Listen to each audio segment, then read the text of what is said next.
আসসালামু আলাইকুম সম্মানিত ভিউয়ার্স, এই ভিডিওতে আমি ইলেকট্রিশিয়ানদের এবিসি শ্রেণীর লাইসেন্স ভাইভা পরীক্ষা আসার মতো গুরুত্বপূর্ণ কিছু প্রশ্ন ও উত্তর শেয়ার করব। এই ভিডিওটি লাইসেন্স ভাইভা প্রস্তুতির 8 নম্বর পার্ট। আগের পার্টগুলোর লিঙ্ক আমি ডিসক্রিপশন বক্সে দিয়ে দেব, চাইলে দেখে নিতে পারেন। আর কথা না বাড়িয়ে মূল আলোচনায় চলে যাই। সম্মানিত ভিউয়ার্স, আপনি যদি আমাদের এই চ্যানেলে নতুন হয়ে থাকেন, চ্যানেলটি সাবস্ক্রাইব করে পাশে থাকবেন। বৈদ্যুতিক লাইসেন্সের ভাইভা বোর্ডে 4 থেকে 5টা টেবিল থাকে।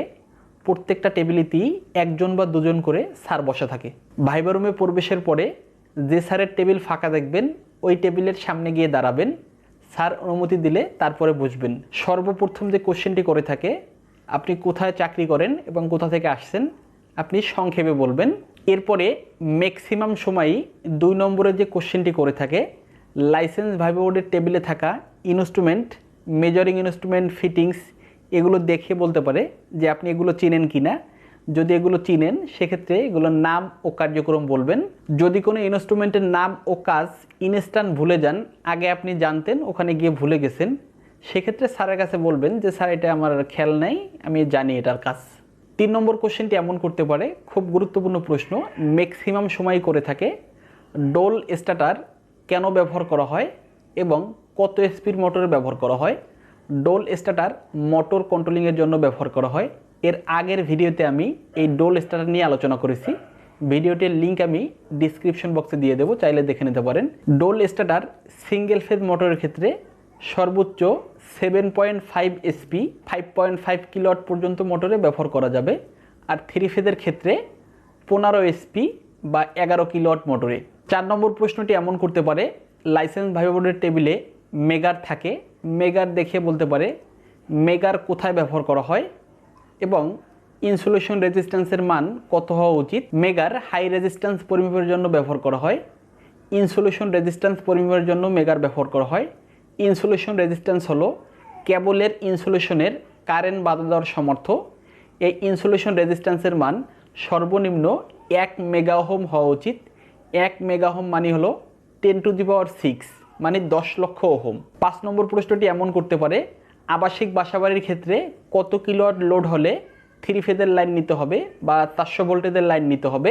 যদি আপনার বাসার লোড 7 কিলোওয়াট থেকে 50 কিলোওয়াট পর্যন্ত হয়, সেক্ষেত্রে 3 ফেজের লাইন নিতে হবে। 50 কিলোওয়াটের উপরে হলে সাধারণত অ্যাপার্টমেন্ট হাউসগুলো বা ইন্ডাস্ট্রিয়াল সেক্টরে 50 কিলোওয়াটের লোড হলে সেক্ষেত্রে 11 কেবি লাইন নিতে হবে। 7 কিলোওয়াট থেকে 50 কিলোওয়াটের ভিতরে লোড হলে 3 ফেজের লাইন নিতে হবে। আর 7 কিলোওয়াটের নিচে হলে 220 লাইন নিতে হবে, অর্থাৎ সিঙ্গেল ফেজের লাইন নিতে হবে। 6 নম্বর কোশ্চেনটি এমন করতে পারে, আর্থিংয়ের মূল উপাদান কয়টি ও কী কী। আর্থিং হলো প্রোটেক্টিভ ব্যবস্থা। আর্থিংয়ের মূল উপাদান হলো 3টি: আর্থ ইলেকট্রোড, আর্থ লিড, আর্থ কন্টিনিউটি তার। অতিরিক্ত কারেন্টকে মাটিতে প্রেরণ করার জন্য যে ধাতব পদার্থ মাটিতে প্রেরণ করা হয় তাকে আর্থ ইলেকট্রোড বলা হয়। আমরা রড ব্যবহার করি, পাইপ ব্যবহার করি, শীট ব্যবহার করি, ওয়্যার ব্যবহার করি। এই আর্থ ইলেকট্রোড থেকে ঝালাই করে যে জিআই তার ডিবি বোর্ড বা মেইন সুইচ পর্যন্ত নেওয়া হয়, সেটা হলো আর্থ লিড। এবং ডিবি বোর্ড থেকে বা মেইন সুইচ থেকে যে তারটি লোড পর্যন্ত চলে যায়, সেটি হলো আর্থ কন্টিনিউটি কন্ডাক্টর। আর্থ কন্টিনিউটি কন্ডাক্টরকে সংক্ষেপে ইসিসি বলা হয়। 7 নম্বর কোশ্চেনটি এমন করতে পারে, 3 ফেজের ক্ষেত্রে ব্যবহৃত মেইন সুইচের নাম কি। উত্তর টিপিআইসি, ট্রিপল পোল আয়রন ক্লাড। আর সিঙ্গেল ফেজের ক্ষেত্রে ডিপিআইসি ব্যবহার করা হয়। 8 নম্বর প্রশ্ন, মোটর বা ফ্যানের কয়েল বাঁধার জন্য কি তার ব্যবহার করা হয়। উত্তর সুপার এনামেল কপার ওয়্যার। এটি হলো আবৃত তার। এই তারের সাইজ পরিমাপ করার জন্য ওয়্যার গেজ বা মাইক্রোমিটার ব্যবহার করা হয়। 9 নম্বর প্রশ্নটি এমন করতে পারে, বৈদ্যুতিক লাইসেন্সের ভাইভা বোর্ডে স্টার ডেল্টা স্টার্টারের কাজ করা একটি বোর্ড আছে। এটি দেখিয়ে অনেক সময় কোশ্চেন করে কোনটা স্টারের ম্যাগনেটিক কন্ডাক্টর, কোনটা ডেল্টার ম্যাগনেটিক কন্ডাক্টর। যে ম্যাগনেটিক কন্ডাক্টরের আউটপুটে 3টি কেবলই কমন করা থাকবে, সেটি হলো স্টারের ম্যাগনেটিক কন্ডাক্টর। আর যে ম্যাগনেটিক কন্ডাক্টর থেকে লাইন ঘুরানো হয়েছে, সেটি হলো ডেল্টার ম্যাগনেটিক কন্ডাক্টর। ওখানে টোটাল কাজ করাই থাকে, আপনি দেখে দেখে বলবেন। আর কন্ট্রোলিংয়ের জন্য অন অফ পুশ সুইচ এবং টাইমার ব্যবহার করা হয়েছে। আর সেফটির জন্য থার্মাল ওভারলোড ডিলে ব্যবহার করা হয়েছে। 10 নম্বর প্রশ্নটি এমন করতে পারে, বৈদ্যুতিক লাইসেন্স ভাইভা বোর্ডের টেবিলে অনেকগুলো ইনসুলেটর থাকে ওভারহেড লাইনে ব্যবহৃত। এই ইনসুলেটরগুলো দেখে বলতে পারে কোনটার কি নাম এবং কোনটা কোথায় ব্যবহার করা হয়।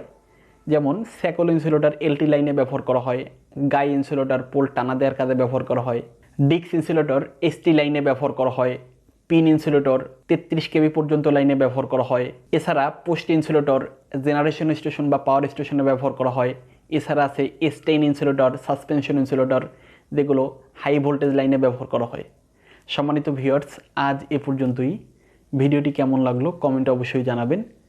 ধন্যবাদ সবাইকে। আসসালামু আলাইকুম।